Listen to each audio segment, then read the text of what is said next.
Hi అండి, welcome to my channel. ఈరోజు video వచ్చేసి boat neck blouse back neck డిజైన్ని కటింగ్ అండ్ స్టిచ్చింగ్ ఎలా చేయాలో చూపిస్తాను. ఇది వచ్చేసి జిమ్మిచూ సారీ బ్లౌజ్ అనమాట. బోట్ నెక్ బ్లౌజ్ కదా, అందుకనే షోల్డర్ వచ్చేసి 7 ఇంచెస్ దగ్గర మార్కింగ్ చేసుకున్నాను. ఈ బ్లౌజ్కి సంబంధించిన మెజర్మెంట్స్ అన్నీ కూడా ఇక్కడ నేను స్క్రీన్ పైన అయితే మెన్షన్ చేసేస్తున్నాను. అలానే ఈ వీడియోలో మనకి బ్లౌజ్ స్టిచ్చింగ్ చేయడానికి స్టిచ్చింగ్ ఛార్జెస్ ఎంత తీసుకోవచ్చు, అలాగే మెటీరియల్ ఎంతవరకు తీసుకున్నాము, క్లాత్ ఎంత పడింది, ఇవన్నీ కూడా మెన్షన్ చేస్తాను. వీడియోని ఎక్కడ కూడా స్కిప్ చేయకుండా చూడటానికి ట్రై చేయండి. అలానే మన ఛానల్ ఎవరైనా ఫస్ట్ టైం చూస్తుంటే సబ్స్క్రైబ్ చేసుకుని పక్కనే నా బెల్ బటన్ని క్లిక్ చేసి ఆల్ ఆప్షన్ క్లిక్ చేయండి. ఆల్ ఆప్షన్ క్లిక్ చేసిన వారికి మాత్రమే నోటిఫికేషన్ వస్తుంది. ఇది వచ్చేసి శారీలో బ్లౌజ్ పీస్ అనమాట. ఈ బ్లౌజ్ పీస్ కోసం మనకి శారీలో 1 మీటర్ బ్లౌజ్ పీస్ అయితే వస్తుంది కదా, డిజైన్ కోసం అని చెప్పేసి ఒక 1/2 మీటర్ ఎక్స్ట్రా అయితే మనం శారీలో నుంచి కటింగ్ చేసుకోవాల్సి ఉంటుంది. ఇక్కడ బోట్ నెక్ అయితే డ్రా చేసేస్తున్నాను. అలానే నెక్ డౌన్ దగ్గర ఈ విధంగా సగానికి మార్కింగ్ చేసుకుని స్టార్ షేప్లో అయితే ఈ విధంగా మార్కింగ్ చేసుకోవాల్సి ఉంటుంది. డిజైన్ కొంచెం హెవీగానే ఉంటుంది, కానీ క్లాత్ మాత్రం ఎక్కువ అవసరం లేదు. జస్ట్ ఒక 1/2 మీటర్ ఎక్స్ట్రా తీసుకుంటే సరిపోతుంది అనమాట. స్లీవ్స్ దగ్గర అలాగే నెక్ దగ్గర చిన్న ఫ్లవర్స్ లాగా స్టిచ్చింగ్ చేసుకోవడానికి ఒక 1/2 మీటర్ అయితే ఎక్స్ట్రాగా క్లాత్ని తీసుకున్నాను. ఇక్కడ నెక్ని అయితే ఈ విధంగా కటింగ్ చేసేసుకుని, ఇప్పుడు మనకి సారీ వచ్చేసి థిక్నెస్ చాలా తక్కువగా ఉంటుంది, క్లాత్ కొంచెం పలుచగా ఉంటుంది కనుక నేను ఇక్కడ నెక్ దగ్గర కాకుండా మొత్తం బ్యాక్ నెక్ మొత్తం కూడా క్యాన్వాస్ పేపర్ని అయితే స్టిచ్చింగ్ చేసేస్తున్నాను. మీకు అవైలబుల్గా ఉంటే బ్యాక్ నెక్ మొత్తం కూడా క్యాన్వాస్ పేపర్ని స్టిచ్చింగ్ చేసుకోండి. లేదనుకుంటే కనుక నెక్ దగ్గర మాత్రం క్యాన్వాస్ పేపర్ని స్టిచ్చింగ్ చేసుకుంటే మనకి డిజైన్ అనేది నీట్గా వస్తుంది. నేను ఇక్కడ నెక్ దగ్గర స్కిప్ చేసేసి మొత్తం టోటల్ బ్యాక్ నెక్ అంతా కూడా స్టిచ్చింగ్ చేసేస్తున్నాను. ఇలా లైనింగ్ క్లాత్ని క్యాన్వాస్ పేపర్ని కూడా స్టిచ్చింగ్ చేసుకోవాల్సి ఉంటుంది. ఈ విధంగా నెక్ చుట్టూ కూడా మరీ చివరికి కాకుండా ఒక 1/2 ఇంచ్ గ్యాప్ ఉంచేసి ఇలా స్టిచ్చెస్ వేసేసుకోవాలన్నమాట. డిజైన్ అయితే చాలా సింపుల్గా ఉంటుంది, ఎవరైనా ఈజీగా స్టిచ్చింగ్ చేసుకోగలుగుతారు. చుట్టూ ఎక్స్ట్రా ఉన్న క్యాన్వాస్ పేపర్ ఏదైతే ఉందో దీన్ని కటింగ్ చేసేసుకుని ఇప్పుడు మెయిన్ ఫ్యాబ్రిక్ని అయితే స్టిచ్చింగ్ చేసుకోవాల్సి ఉంటుంది.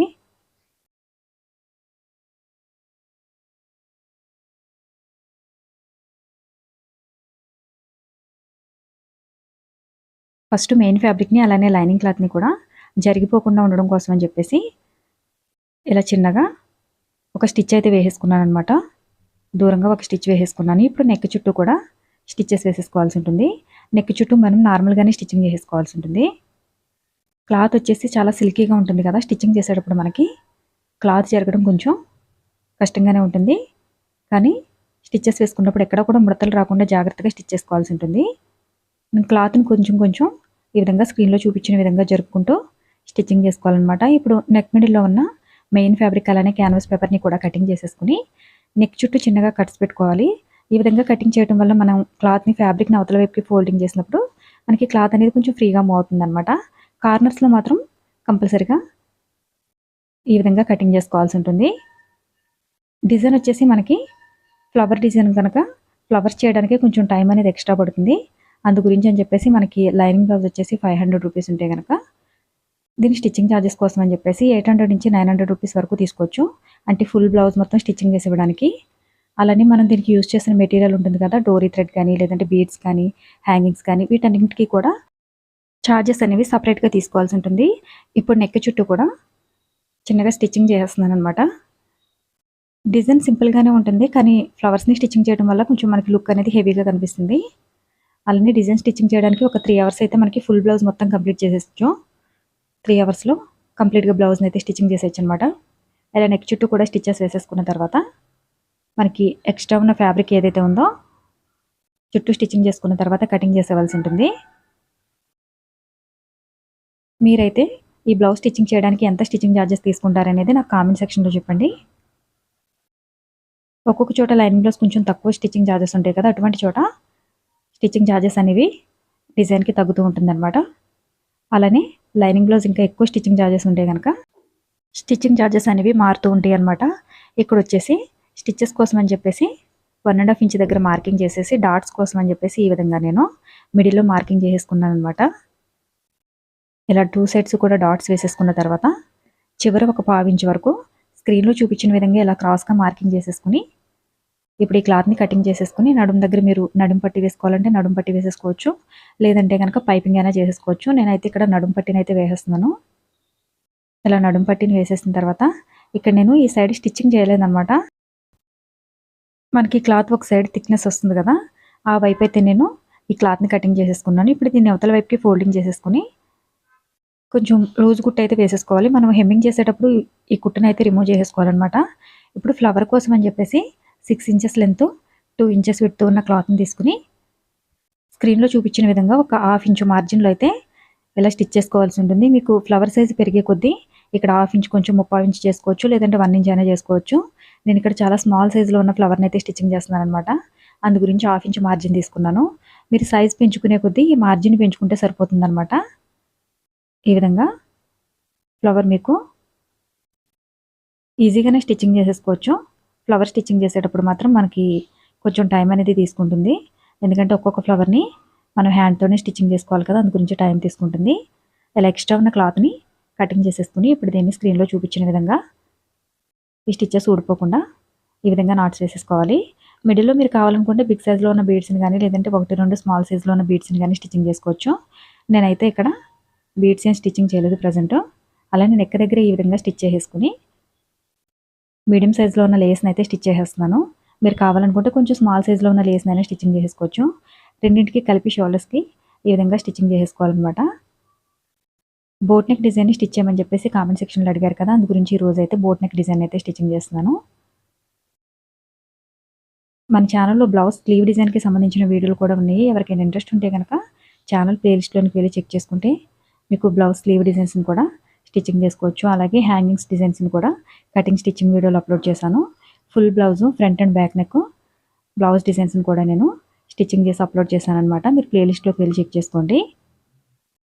ఈ విధంగా కింద వైపు కూడా లేస్ని స్టిచ్చింగ్ చేసేసుకున్న తర్వాత మనకి నెక్ దగ్గర ఎన్ని ఫ్లవర్స్ అయితే అవసరమైతే అన్నింటినీ కూడా ముందుగానే స్టిచ్చింగ్ చేసేసుకుని ఇక్కడ వచ్చేసి కొంచెం బిగ్ సైజ్లో ఉన్న బీడ్స్ని అయితే స్టిచ్చింగ్ చేసేస్తున్నాను. మీరు ఒకవేళ ఈ బీడ్స్ కొంచెం పెద్దగా కనిపిస్తున్నాయి అనుకుంటే కనుక మీడియం సైజులో ఉన్న బీడ్స్ని అయినా స్టిచ్చింగ్ చేసేసుకోవచ్చు.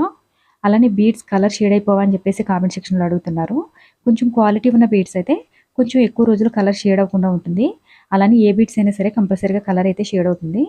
ఇక్కడ వచ్చేసి పెద్ద సైజులో ఫ్లవర్ని స్టిచ్ చేయడం కోసం అని చెప్పేసి 2-3 లేయర్స్లో క్లాత్ అయితే ఒక 16 ఇంచెస్ లెంత్, అలానే ఒక 2 ఇంచెస్ విడ్త్ ఉన్న క్లాత్ని తీసుకుని ఒక 1 ఇంచు మార్జిన్లో అయితే నేను ఈ విధంగా స్టిచ్ చేస్తున్నాను అనమాట. అంటే మనకి ఫ్లవర్ అనేది కొంచెం పెద్ద సైజు రావాలి, అందు గురించి అని చెప్పేసి 1 ఇంచు మార్జిన్లో అయితే స్టిచ్చింగ్ చేసేస్తున్నాను.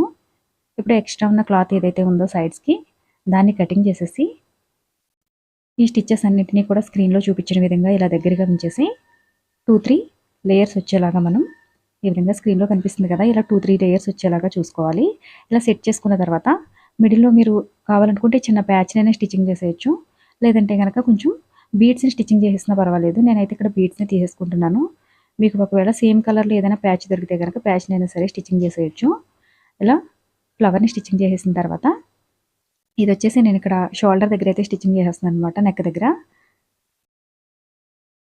అలానే కింద వైపు కూడా సేమ్ ఇంతే ఫ్లవర్ని అయితే స్టిచ్చింగ్ చేసుకోవాలి. ఇలా కంప్లీట్గా ఫ్లవర్ని స్టిచ్చింగ్ చేసేసిన తర్వాత దీని కింద మనం హ్యాంగింగ్స్ కానీ, లేదంటే ఫ్యాబ్రిక్ తోటి లేదా బీడ్స్తో హ్యాంగింగ్స్ని స్టిచ్చింగ్ చేసుకుంటే సరిపోతుంది. ఇలా ఫ్లవర్ని స్టిచ్చింగ్ చేసేసాం కదా, ఇప్పుడు వచ్చేసి కింది వైపున సేమ్ సైజులో ఫ్లవర్ని అయితే స్టిచ్చింగ్ చేసేసి మొత్తం కంప్లీట్గా ఇలా నెక్ చుట్టూ కూడా ఫ్లవర్స్ని అయితే స్టిచ్చింగ్ చేసేసుకోవాల్సి ఉంటుంది.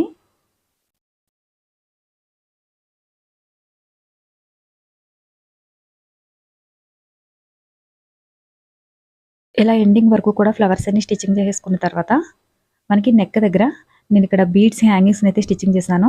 ఈ బీడ్స్ హ్యాంగింగ్స్ని ఏ విధంగా స్టిచ్చింగ్ చేసుకోవాలని చెప్పి కామెంట్ సెక్షన్లో అడిగారు కదా, ఇప్పుడు చూపిస్తాను. ఇది వచ్చేసి జరీ థ్రెడ్లా ఉంటుందన్నమాట. దీన్ని డబుల్ లేయర్లో తీసుకుని మనం మీడియం సైజులో కానీ బిగ్ సైజులో కానీ బీడ్స్ని అయితే ఈ విధంగా మనకి ఎన్ని బీడ్స్ అయితే కావాలో అన్ని బీడ్స్ని కూడా ముందుగానే ఈ విధంగా తీసేసుకోవాల్సి ఉంటుంది. ఇలా మొత్తం బీడ్స్ అన్ని తీసేసుకున్న తర్వాత 1.5 ఇంచ్లో కానీ 2 ఇంచ్ పొడవులో కానీ ఈ విధంగా ఒక్కొక్క దాన్ని కూడా మనం రెడీ చేసుకోవాల్సి ఉంటుంది అనమాట. మనకి ఎన్ని ఎక్కువ బీడ్స్ కావాలనుకుంటే అంత పొడవులో థ్రెడ్ అయితే తీసుకోవాల్సి ఉంటుంది. నేను ఇక్కడైతే జస్ట్ సింగిల్ హ్యాంగింగ్ కోసం అని చెప్పేసి కొంచెం బీడ్స్ని మాత్రమే తీసుకున్నాను. ఇలా కంప్లీట్‌గా బీడ్స్ అన్నింటిని కూడా ఈక్వల్‌గా వచ్చేలాగా చూసుకోవాలి. ఒకటి ఎక్కువ తక్కువ వస్తే గనక మనకి అంత నీట్‌గా అనేది డిజైన్ రాదనమాట. చివరిలో ఉన్న ఎక్స్‌ట్రా థ్రెడ్స్ కటింగ్ చేసేసుకొని ఈ విధంగా ఈ థ్రెడ్స్ అన్నీ ఊడిపోకుండా ఇట్లా నాట్ వేసేసుకోవాలి. ఇప్పుడు దీన్ని మనం ఆల్రెడీ స్టిచ్ చేసి పెట్టుకున్న ఫ్లవర్ ఏదైతే ఉందో ఆ ఫ్లవర్‌కి స్టిచ్ చేసుకోవాల్సి ఉంటుందనమాట. డిజైన్ అయితే సింపుల్‌గానే ఉంటుంది. వీడియో నచ్చితే గనక లైక్ చేయండి, షేర్ చేయండి.